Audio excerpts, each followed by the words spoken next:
Hello, healing power tip चॅनलमध्ये तुमचं स्वागत आहे. तुम्ही सर्व स्वस्त आहात, मस्त आहात. मी पण छान आहे. आजचा व्हिडिओ मी ना एक छोटासा प्रसंग होता, त्याच्यावर मी तुम्हाला सांगणार आहे. म्हणजे माझ्याच जीवनात घडलेला आहे तो छोटासा, आणि आवडेल तो तुम्हाला. तर परवा एका मैत्रिणीकडे असा कार्यक्रम आला छोटासा, तर तिच्याकडे जाण्याचा योग आला. तर मग आम्ही दोघी तिघी मिळून तिच्या घरी गेलो. तर घर अगदी स्वच्छ, एकदम छान. डोरमॅट दारामध्ये, वेलकमची, परत शूरॅक साईडला एकदम स्वच्छ. घर पण एकदम टापटीप, जिथल्या तिथे प्रत्येक वस्तू. आणि किती छान घर ठेवलेले, एकदम स्वच्छ घर होतं तिचं. आणि मग आम्ही ते बसलो जरा वेळ. तर तिच्या मुलाने चॉकलेट खाल्लं. तिने तो कागद उचलला, गोळा केला आणि खिडकीतनं बाहेर टाकला. परत मी बोलता बोलता केस विंचरायला लागली, की म्हणे आवरते मी आता, आपण निघूच परत, आम्हाला दुसऱ्या मैत्रिणीच्या घरी जायचं होतं.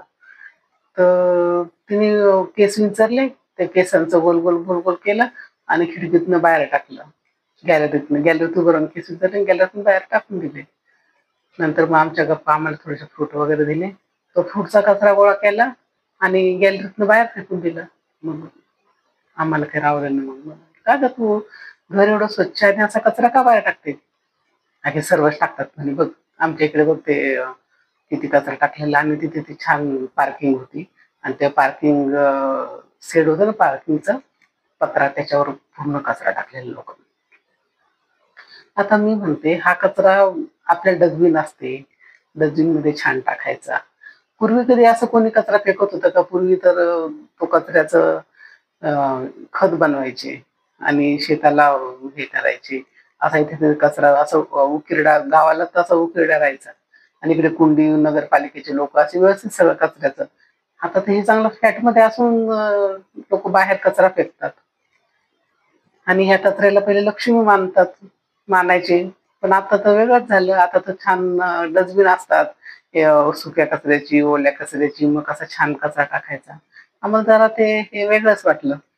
मग बघितलं तर खूप कचरा टाकलेला. म्हटलं आता चांगलं नाही, कारण एका म्हणजे सगळे टाकतात, सगळे नाही, एकाने जो पहिला सुरुवातीला टाकतो ना कचरा, तसं बघून सर्वजण टाकतात. जो पहिला आहे ना त्याने नाही टाकायला पाहिजे तो कचरा. किंवा सर्वांनी बसून हे करून कचरा घराच्या बाहेर नाही टाकायला पाहिजे, एकाच ठिकाणी व्यवस्थित. आपल्याला त्रास होतो, मच्छर होतात, डास येतात घरामध्ये.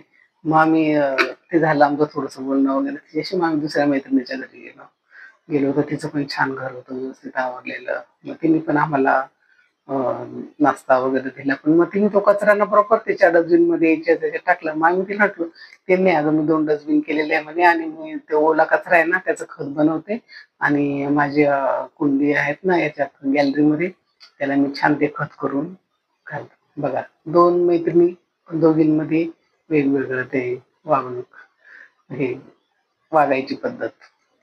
तर हे असं असतं. म्हणजे कसं आहे ना, आपला परिसर स्वच्छ कसा ठेवायचा आणि हे आपल्यावरच आहे. जसं आपलं घर स्वच्छ ठेवतो तसं आपण आपला परिसर पण स्वच्छ ठेवला पाहिजे. आणि हा ओला कचरा आहे याचा आपण घरच्या घरी खत करून आपल्या कुंडीतल्या झाडांना घालू शकतो. त्याच्यातून छान छान फळं, पुन्हा फळाची छोटी छोटी झाडं, वेल लावू शकतो, कारल्याचे वगैरे. तर म्हणजे आपल्याला कचरा पण जास्त साचणार नाही आणि आपल्या तो उपयोगात पण येईल. आणि सुका कचरा तर घेऊन जातातच कचऱ्यावाले. आता तर कचऱ्यावाले घरापर्यंत येतात. पहिली तरी कचरा बाहेर नेऊन टाकावा लागायचा कुंडीवर. तर आता तर कचऱ्यावाले, आता सगळ्या सुखसोयी झालेल्या आहे. तरी पण सगळीकडे कचरा कचरा करतात लोक. सोसायट्या तिथे स्वच्छ ठेवायला पाहिजे. आणि मग परत मग जे बॉडीवर आहे त्यांनाच बोलतात, ते एवढे सांगतात की कचरा टाकू नका, हे करू नका, बाहेर कचऱ्यावाल्याला कचरा द्या. पण असं काय काय असतात ना, तो मग परिसर घाण करतात. तर असा परिसर कधी घाण करू नका, स्वच्छ ठेवा, स्वच्छता ठेवा. कारण आपल्यालाच राहायचं असतं, आपलीच मुलं बाळं खेळतात. तर तुम्हाला हा व्हिडिओ कसा वाटला मला नक्की कमेंटमध्ये सांगा. लवकरच आपण पुढच्या व्हिडिओमध्ये भेटू. तोपर्यंत स्वतःची काळजी घ्या आणि चॅनलला लाईक करा, शेअर करा, सबस्क्राईब करा. Thanks for watching. God bless you.